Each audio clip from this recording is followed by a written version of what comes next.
என்னையா படமே விற்கலை, பாராட்டு விழா நடத்த, படம் விற்கான்னு விற்காத, ஓம் பொறுப்பு, ஓம் பிரச்சனை, ஆனால் அவன் பூரா உழைச்சிருக்கான்ல, அவனுக்கு நான் பாராட்டு விழா நடத்துவேன் அப்படின்னு சொல்லி அதை நடத்துகிறார்.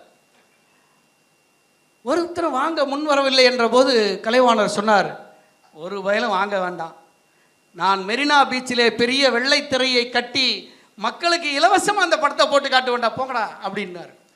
அதில் அவ்வளோ பேர் நடிச்சிருப்பாங்க.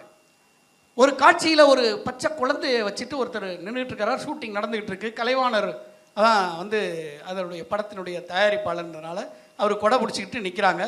பார்க்குறாரு, அந்த குழந்தைய ஏன்டா வெயிலில் வச்சுக்கிட்டு இருக்கான் அப்படின்னு கேட்குறாரு. அந்த குழந்தை அடுத்த காட்சிக்கு தேவை, அதனால் கொண்டு வர சொல்லியிருக்கிறோம் என்று சொல்கிறார்கள். அந்த கொடையை போய் அதுக்கு பிடிங்கடா அப்படிங்கிறாரு. கொடையை பிடிக்கிறான். அதுக்கு என்னடா சம்பளம் கொடுக்குறீங்க அப்படின்னு கேட்குறாரு. 25 ரூபா அப்படிங்கிறான். 100 ரூபா கொடுங்கடா அப்படிங்கிறாரு. கலைவாணருடைய இதை பாருங்கள்.